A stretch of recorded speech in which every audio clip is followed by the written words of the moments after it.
वंदे गो मातरम गाओ जगत मातरम, वंदे गो मातरम गाओ जगत मातरम। गाय ही विश्व की माता है।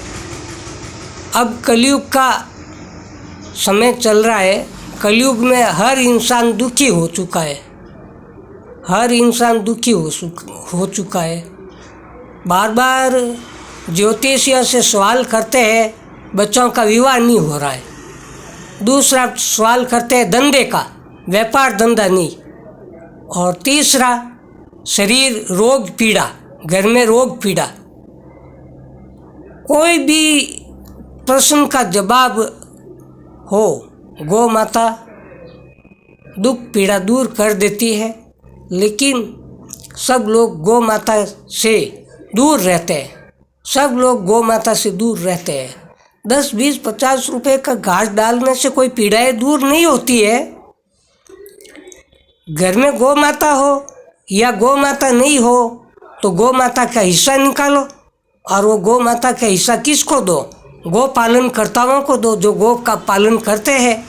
चाहे गौशाला में दो, चाहे किसी व्यक्ति के पास गौ माता हो तो उसको भी दे सकते हैं। लेकिन घर घर गौ माता का अपमान है।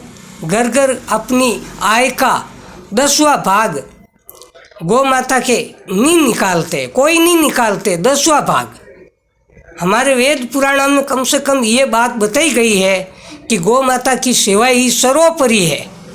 गौ माता ही कामधेनु है, जो सारे काम पूरे करती है, सारे काम पूरे करती है। अब सारे काम लोगों के अधूरे हो गए हैं, बंद हो रहे हैं, काम बंद होने शुरू हो गए, काम होते भी नहीं है। क्योंकि घर घर कामधेनु गौ माता है ही नहीं, तो काम कैसे पूरे होंगे?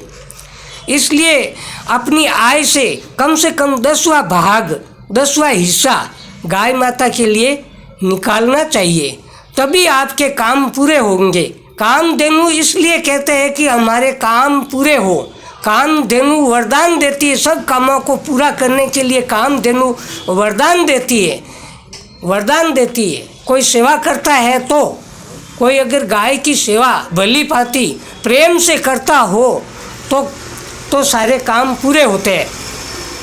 मुंह में गुटखा, मुंह में जर्दा, मुंह में बीड़ी सिगरेट डाल देते हैं और गायों की सेवा नहीं करते हैं तो काम कैसे पूरे होंगे?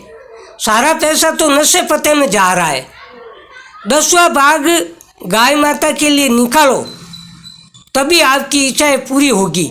चाहे वो 10वां भाग गौशाला में दो, चाहे कोई गौपालक, कोई किसान जिसके पास में भैंस नहीं है, भैंस और गाय माता है, तो वहाँ भी सेवा कर सकते हैं। इस प्रकार अपनी काया से, अपने शरीर से, तन मन से सेवा गौ माता के लिए दे सकते हैं। लेकिन 10वां हिस्सा 10% गौ माता के लिए होना ही चाहिए इस कलयुग में।